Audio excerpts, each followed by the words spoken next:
Hi friends, நீங்களாம் நல்லா இருக்கீங்கன்னு நம்புகிறேன். அமெரிக்காவோட F-15A-10 இந்த ரெண்டு டைப் ஆஃப் விமானத்தை வந்து பார்த்திங்கன்னா ஈரான் வந்து சுட்டு வீழ்த்துறாங்க. அதுலேயும் குறிப்பாக F-15 இந்த டைப் ஆஃப் விமானத்தில் வந்து பார்த்திங்கன்னா 2 பைலட்ஸ் இருக்கக்கூடிய ஒரு விமானமாக இருந்துகிட்ருக்கு. இந்த விமானிகளுக்கு என்ன ஆச்சுங்கிறது தான் வந்து ஒரு கேள்விக்குறியாக இருந்துகிட்ருக்கு. அதே சூழ்நிலையில் வந்து பார்த்திங்கன்னா அமெரிக்கா அந்த 2 விமானிகளை காப்பாற்றுறதுக்காக வந்து ஈரானில் இந்த விமானம் எங்கே சுட்டு வீழ்த்தப்பட்டதோ அந்த இடத்துக்கு வந்து பார்த்திங்கன்னா ஜெட்டையும் அதே மாதிரி வந்து பாதுகாப்புக்காக வந்து ஹெலிகாப்டரையும் எடுத்துகிட்டு போனால் ஈரான் வந்து அதிக மேலேயுமே தாக்குதலை நடத்துகிறாங்க. அமெரிக்கா சைட்லேருந்து என்ன சொல்கிறாங்கன்னு வந்து பார்த்தீங்கன்னா, நாங்கள் ஒரு விமானியை காப்பாற்றிட்டோம், இன்னொரு விமானியை வந்து தேடிக்கிட்டு இருக்கோம் அப்படிங்கிறத வந்து மென்ஷன் பண்ணுறாங்க. ஈரான் சைட்லேருந்து என்ன சொல்கிறாங்கன்னா, அப்படி அவங்க உயிரோடு இருந்திருந்தாங்கன்னா அங்கே இருக்கக்கூடிய உள்ளூர் மக்கள் கையில் தான் இவங்க சிக்கியிருப்பாங்க.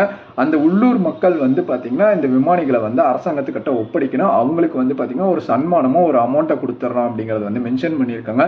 இந்த போரில் வந்து பார்த்தீங்கன்னா பெரிய பிக் சேஞ்சாக வந்து பார்த்தீங்கன்னா ஈரான் வந்து பார்த்தீங்கன்னா இந்த விமானத்தை சுட்டு வீழ்த்தி அங்க இருக்கக்கூடிய அமெரிக்க விமானிகளை கேப்சர் பண்ணி அவங்கள பணைய கைதியா வச்சு அமெரிக்காவை ஒரு பேச்சுவார்த்தைக்கு கொண்டு வர்றதுக்கான ஒரு வாய்ப்புகள் இருந்துட்டு இருக்கு. அப்படி அவங்க யாரோ ஒரு விமானி உயிரோட இருந்திருந்தா அப்படிங்கிறது தான் இருந்துட்டு இருக்கு. இப்போதைய சூழ்நிலையில ஒரு சைடு வந்து பாத்தீங்கன்னா அமெரிக்க அதிபர் டொனால்ட் ட்ரம்ப் வந்து பாத்தீங்கன்னா இந்த ஈரான் கிட்ட எந்த ஃபெசிலிட்டியுமே கிடையாது, எல்லா ஃபெசிலிட்டியுமே அழிச்சுட்டேன் அப்படின்னு சொல்லிட்டு வந்துட்டு இருந்தாலுமே இந்த ஒரு வாரமா ஈரான் வந்து ரொம்ப அக்ரெசிவா வந்து தாக்குதலை நடத்துறாங்க. நேற்றுக்கு F-35, இன்னைக்கு F-15A-10 இந்த 2 டைப் ஆஃப் விமானம் வந்து சுட்டு வீழ்த்துற அளவுக்கு வந்து பார்த்தீங்கன்னா ஆயுதங்கள் வந்து இவங்க கிட்ட இருந்துட்டு இருக்கு.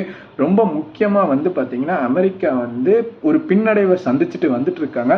அதே சூழ்நிலையில ஈரான் வந்து ரொம்ப போர்ல வந்து அக்ரெசிவா இறங்கி அட்டாக் பண்ணிட்டு இருக்கக்கூடிய இதே டைம்ல வந்து பார்த்தீங்கன்னா அமெரிக்காவோட வார் ஜஸ்டிஸ் இருக்கு பார்த்தீங்களா, டிபார்ட்மெண்ட் ஆஃப் வார் இருக்காங்க பார்த்தீங்களா, டிபார்ட்மெண்ட் ஆஃப் வார் என்ன பண்ணியிருக்காங்கன்னு வந்து பார்த்தீங்கன்னா அவங்களோட முப்படை தளபதியை வந்து வேலையை விட்டு அனுப்பிச்சிட்டாங்க.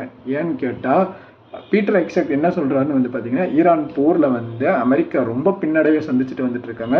இன்னொரு சைடில் வந்து பார்த்தீங்கன்னா இந்த ட்ரூப்ஸ் அனுப்புறதுலேயும் வந்து சிக்கல் இருந்துட்டு இருக்கு. அதனால வந்து பார்த்தீங்கன்னா ஒரு மறைமுகமாக வந்து பார்த்தீங்கன்னா முப்படை தளபதியை வந்து மாற்றிட்டாங்க அப்படிங்கிறத வந்து மென்ஷன் பண்ணுறாங்க.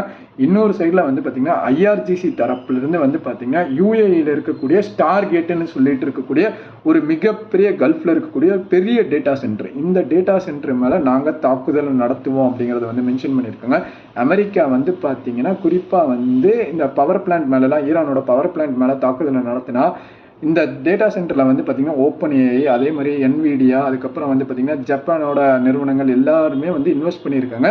கல்ஃபில் இருக்கக்கூடிய மிகப்பெரிய டேட்டா சென்டர் வந்து இந்த டேட்டா சென்டர் தான் வந்து இருந்துட்டு இருக்கு.